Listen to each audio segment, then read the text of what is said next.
Hi, everybody. We have a big controversy in our sport, and it's all about cheating, the definition of cheating, the gray areas of cheating, the rule bending. I've seen what technically could be called cheating, and I'm going to talk about it today.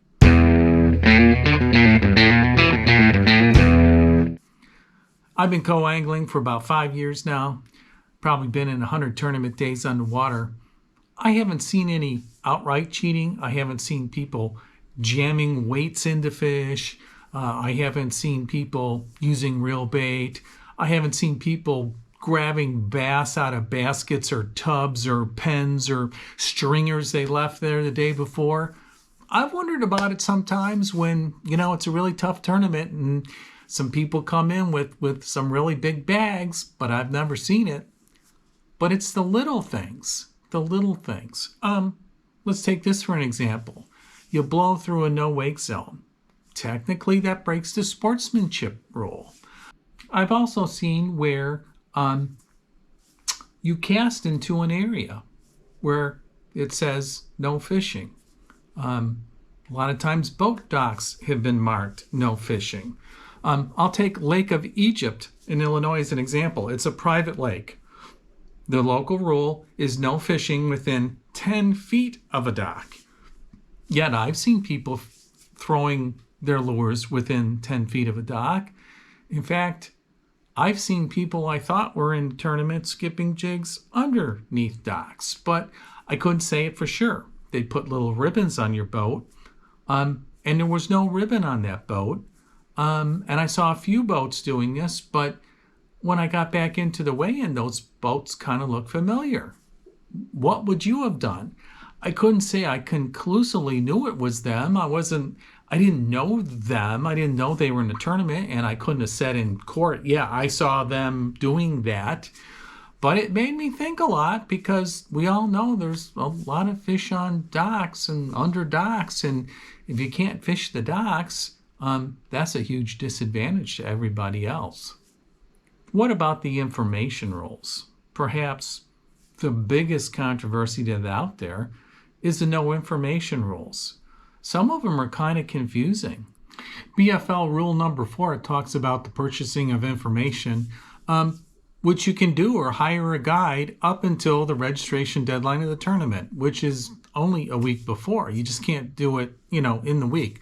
For bigger tournaments, sometimes this is 30 days, sometimes it's 2 weeks, sometimes it's 6 months.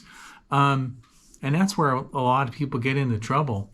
And then under the boating rule, I believe it's 10, you can't communicate with cell phones with anybody about catching fish on tournament waters, but you can talk to other boaters without a cell phone. I had seen this before in tournaments where people are driving by, how you doing today? Oh, what are you doing? What are you catching them on? How you doing? You know what I mean? And some of it was pretty descriptive. And I'm like, oh man, I should read the rules on that. And I never did for years because it came and went. But rule number 10 talks about that. You can't talk with other participants in the tournament. I thought that was kind of interesting. And then what happened on that one, that's where Randy Blackett kind of messed up there. He forgot that when you're in a multi-day tournament, you can talk with the people who are in the tournament for the next day, but you can't talk with anyone else. You can't talk to someone that was knocked out, and he forgot about that rule.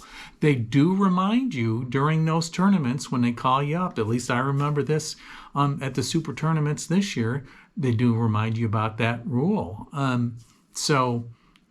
You can't talk with other people because they become non-contestants again. So, you got to keep track of all this stuff. A lot of people talk. A lot of people share practice notes, practice with people you're rooming with, other co-anglers. That's another rule too.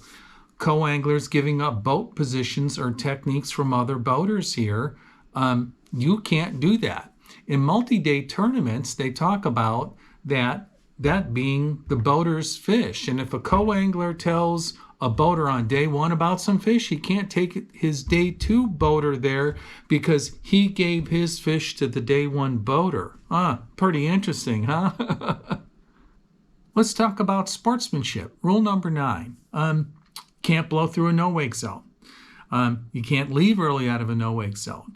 An example, Lake of Ozarks here, we had some people in my video saying, hey, your boater was blown through a no-wake zone. Well, there's some very interesting no-wake zones where in the middle of the bay is not a no-wake zone, but the no-wake zone is as you get closer to the dock. So you can still make a wake in the middle of the bay and get in and out quickly, but you can't be close to the dock. Some people thought we were blowing it there. We really weren't. Sportsmanship. How about I've seen people where there's like 2 boats or someone creeping up in line at takeoff, and you see 2 boats kind of taking off on one number. Maybe they're just edging a little bit. Maybe they're not. I don't know. I've seen that. I bet you have too. Let's talk about boat safety. Comes under this one as well here. Operating the boat in an unsafe manner. Erratic driving too fast or whatnot. I think we've all seen that, maybe witnessed it.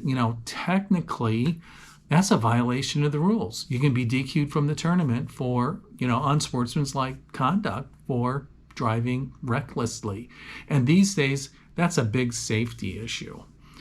Talking about a safety issue in boating that's technically cheating because you're breaking a rule, but, rule breaking, cheating, it's kind of the same thing, but I think everyone thinks of it, stuffing weights down a fish, catching fish the day before with your fake live well or your basket is totally different than, oops, I forgot to put my life jacket on before I started the engine. Or I'm snapping my, as a co-angler, sometimes the boater's just like, okay, ready to go. And he's already snapping his rods down. You're reeling in. He's over there starting up the boat. You're just putting your rods down and getting your jacket on. Or wearing the kill switch. How many people wear the kill switch? The most cheating in bass tournament history is probably that rule right there. I got to say that. The little things, they do count too, but it's under safety. Now let's talk about forward-facing sonar. The new rules for next year for Rule 12. Some people think it's complete cheating. Some people just think it's technology. But in MLF, they've decided to go to the 3-hour rule. And now, as a co-angler, they look to us to kind of proctor and enforce that rule. I was quite surprised at first. I'm glad they did that. It gives everything a balance. It's hopefully going to bring more people back. And now it's 3 continuous hours.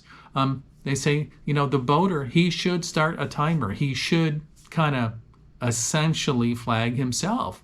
It's a £1 a minute penalty. And after, I don't know, I think they said 15 minutes or so, you're just totally disqualified. That's going to be a tough one for next year. And then now we have co-anglers buying these little ice fishing live sonars too. And now they have to live scope the same period that the boaters are. And if the boater isn't using the live scope, the co-angler can only do it the last 3 hours of the day. And now you're going to kind of be a snitch on your boater. You're supposed to pay attention to your boater. It's all going to be an interesting one, folks. What have you seen out there?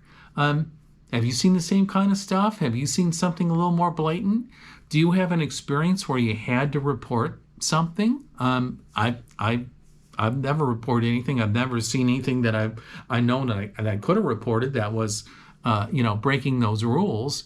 Other than the little life jacket or kind of kill switch one, that's a minor one, but, hey, come on, it's not like you're driving around all day with your life jacket off. I'd be interested in what you guys think about that and the state of the no information rule. The whole information sharing and whatnot, it's such a hard rule to enforce properly. In giving lie detector tests, well, there's people giving, false negatives and false positives, I'm sure. So, that's not going to detect and declare everything. It's kind of sad where the state of fishing has got to.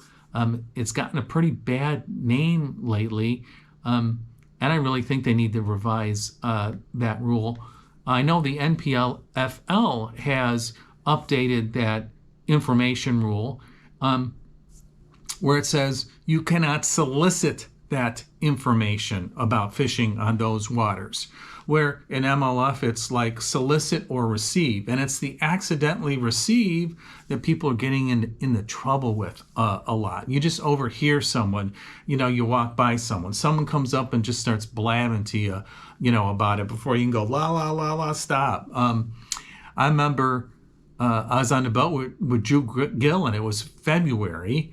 And I said something about I was planning a trip and wanted to go to Gunnersville, and he's like, "Shh, don't even talk about it." I mean, it was like 3 months away or 6 months away, and he was already like, "Don't even talk about it." It was the first thing out of his mouth, and I'm like, "Oops, won't talk about it." All right, everybody. Hey, drop in the comments what you guys think. Have you guys seen anything? Witnessed anything? Have you guys read the rules? Do you read the rules every year? I know I've glanced over them, and we had a live stream on it. I looked at them a little closer here after a couple of those incidents. I just went through and, read them again for next year and the forward-facing rules. It's probably something, we should all do. And some of them are kind of open interpretation, especially those information rules, and some of them are easier. Anyways, thanks for coming along for the ride. Till next time, keep your lines tight.